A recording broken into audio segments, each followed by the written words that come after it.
Hello, my name is Justin Gregory, and I'm a student at Southeastern Louisiana University, and today we're going to be talking about an international investment project. For this project, I chose four companies, two MNCs and two ADRs, and we're going to determine what factors influence these companies' price fluctuations between January 2nd through March 31st. We're going to look at the headlines, the correlations between the companies, the currencies, and the markets, and how they hedge. So what they do to counter these currency fluctuations.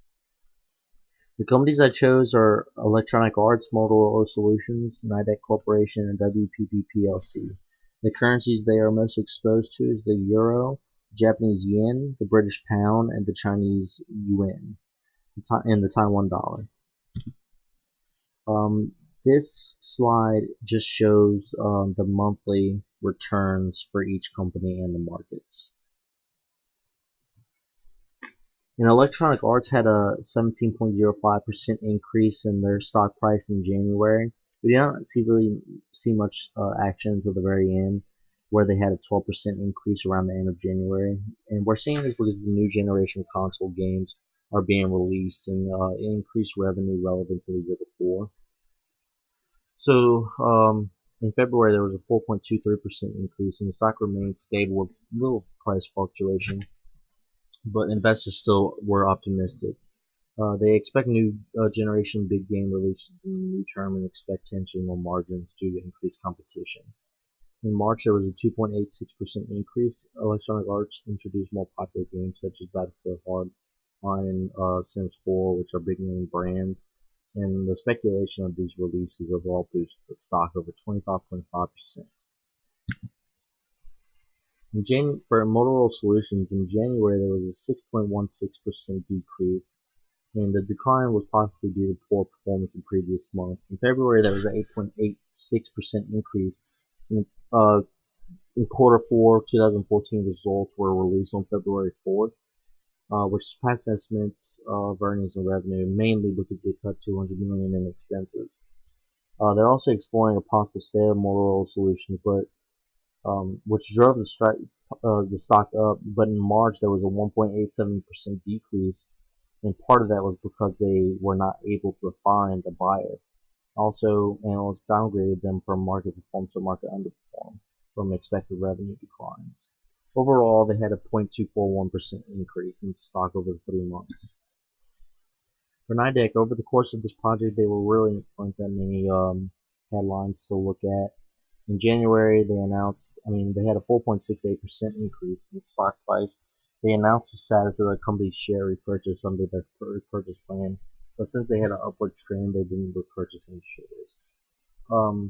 In February, there was a 0.41% increase, and now they've completed certain acquisitions. They plan to change their business from one that focuses solely on motors to one that will shift its high value added business. And in March, they had a 1.3% decrease. March, from the lack of news on Nidec, it was kind of hard to determine what affected the stock price. I'm hoping it had more to do with currency fluctuation than anything else. Overall, there was a 2.89% increase. For WPP PLC in January, there was a 6.89% increase, and WPP was chosen by big name brands such as Pandora to be its marketing partner, and they also acquired a majority stake in Fantasia, which is the largest digital marketing agency in Peru. In February, there was a 7.29% increase. The stock hit peak at the beginning of March, and with the partnership set up between Comscore and WPP. In March, there was a 3.71% decrease. There was a lot of price fluctuation with large increases and decreases from its initial stock price in the beginning of the month. One of its arms, Axis, I think is how you pronounce it, has acquired mobile ad tech company Action Exchange in a bid to further expand its share on the online digital market. Overall, it increased 10.43%. These are just the how the euro is depreciating and how the Japanese yen is appreciating relative to the US dollar.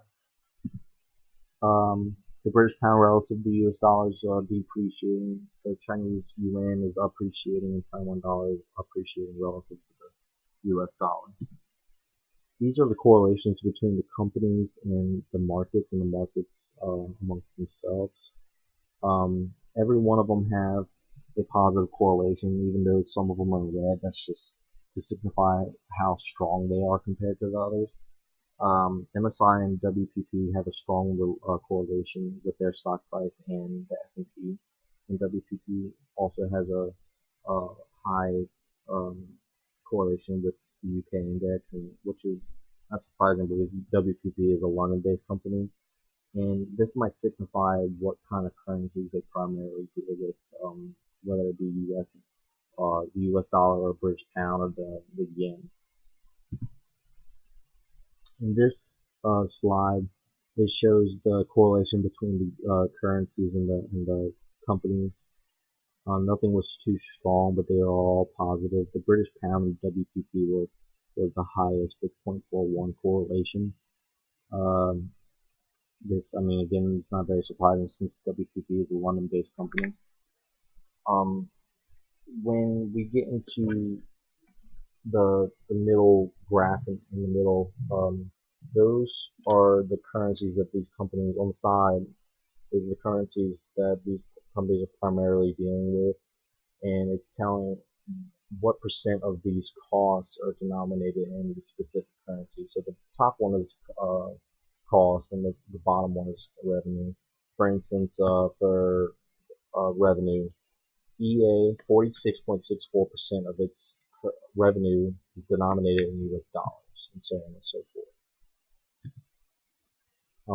This is another graph I came up with, separated into supplier and customers, and I kind of just went over what it is overall, but I also added in the correlation between for instance, in Electronic Arts, the correlation between the Japanese yen and Electronic Arts stock prices increases and decreases.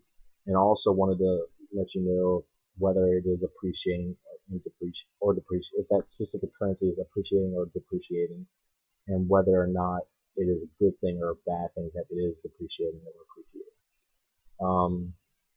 So I did this for all four companies. Electronic Arts and Motorola Solutions is their correlations.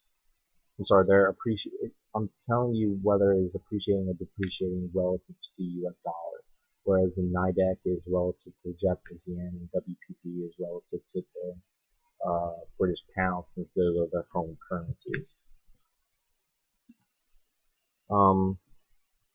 Let's see. The top three suppliers and customers for Electronic Arts are both denominated in the same currency, so they do have a potential to avoid the majority of the exchange rate risk. The Japanese currency has overall appreciated against the US dollar and the British pound. At this point, Electronic Arts will most likely pay its expenses accrued from its suppliers with their revenue denominated in Japanese yen. 4.29% of EA's cost denominated in Japanese yen, though, is appreciating, making it more expensive. And the 4.22% of the cost denominated in British pounds will be used for EA's benefit, since it's cheaper to afford their suppliers. 14.24% of Electronic Arts revenue denominated in Japanese yen has a relatively low correlation relative to Electronic Arts stock price. The Japanese yen appreciation will benefit Electronic Arts because of all their foreign expenses denominated in other foreign currency. It will be cheaper. So at the same time, 2.4% of its revenue denominated in British pounds is depreciating significantly against the US dollar. So luckily, Electronic Arts receives almost 50% of its revenue from US customers, which is a great benefit considering the strength of the US dollar. For Motorola Solutions, it kind of went over the rough patches they've been through with their going over the headlines and everything. On top of that, though, the currencies for Motorola Solutions is that they are exposed to when dealing with their suppliers appreciating, making it more expensive, and the currencies accrued from revenue is depreciating, making it less valuable relative to the US dollar. So it's kind of like a double-edged sword. Either way they lose. Okay, for the NIDAC is a Japanese company, so when they receive their foreign currency, they will exchange it for Japanese yen. The top three suppliers and customers are both denominated in the same currencies, so they do have the potential to avoid the majority of their exchange rate risk. The US dollar and the Chinese yuan have both depreciated against the Japanese yen in the last few months, which lessens the cost. I mean, it makes everything cheaper. Unfortunately, this will not really affect the stock because it does have a small correlation because it only consists of 3% of NYDEX total cost.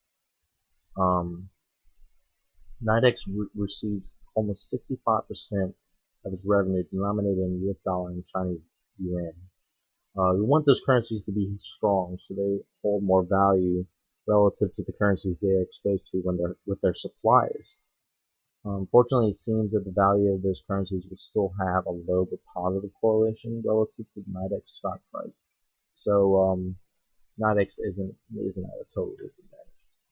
For WPP is a London-based company, so when they receive their foreign currency, they will exchange it for British pounds.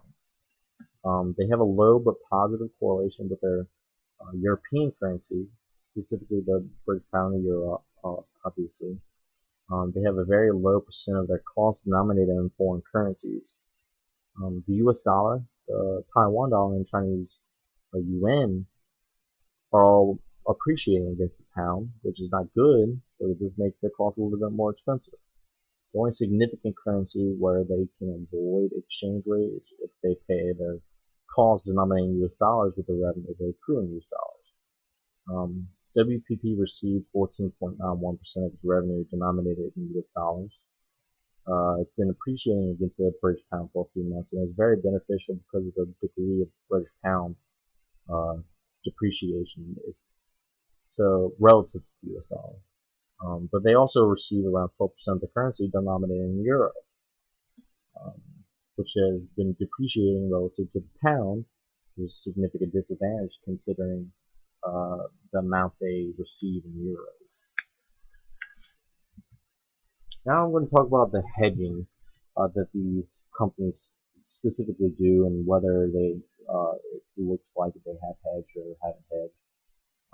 For Electronic Arts, it seems that their currencies are kind of in their favor at the moment, so their stock prices have gone up. But for the ones that have depreciated and against their favor, it seems that no matter what no matter if it is depreciating or not in their favor, their stock price is still going up, which signifies and they have low correlations with the currencies that they're primarily dealing with. The highest correlations is WPPG. Well, I mean, that's the only one that's so significant to mention. Anyway, this is all from the SEC. Electronic Arts purchases foreign currency forward and option contracts with maturities of 15 months or less to reduce the volatility of cash flows related to forecasted revenue and expenses denominated in certain foreign currencies. They don't use the foreign currency options or foreign currency forward contracts for speculative or trading purposes. Now, for Motorola Solutions, their strategy is to offset the gains or losses on the financial instruments against gains or losses on cash flows or investments based on the company's assessment of risk. The company typically uses forward contracts and options that hedge these currency exposures. In addition, the company enters into derivative contracts for some forecasted transactions. Given that their correlation with their currency is relatively low, and also the fact that they're not plummeting pretty much, signifies that they probably have a good hedging program, because I feel like they should be a lot worse than what they are now, given the fact that the value that they receive the currencies they receive their revenue in are depreciating, which is bad, and the fact that the suppliers, their currencies their cost that are denominated in the certain currencies are appreciating, making it more expensive. So they're a total disadvantage, yet they have not gone down that significant. Overall, over the last 3 months, they still managed to increase it just by a little bit. If you take the ending price minus, relative to what they started out at in the beginning of this project. For NYDEG doesn't make certain foreign exchange, foreign contracts, interest rate swap agreements, commodity future contracts as cash flow hedges. They have a lot of the same currencies for both their suppliers of what their cost is and and their revenue as well. So again, they could decide to just pretty much avoid all that exchange rate risk, especially if it's not in their favor. But um, considering that I really didn't find much information about it, I would have to assume that they did hedge against the depreciating values when it comes to their revenues anyway. Um, that would be the only explanation I could see to why they have a bump in stock price, because people can see that they are doing that. WPP PLC, the group uses derivative financial instruments to reduce exposures to foreign exchange risk and the interest rate movements. Over March and February, I'm sorry, not March, but January and February, they were increasing, and in February they were decreasing. Its revenue, 14.91% of its revenue is denominated in US dollars, and it's been appreciating against the British pound. So that means the British pound is depreciating, and that's not good, but I would assume that because of what it says in the SEC, that they were kind of using that to their advantage as well by hedging against those currency fluctuations. But anyway, guys, that is all for my project. I really appreciate y'all listening to me today, and I hope you have a great day. Thank you very much.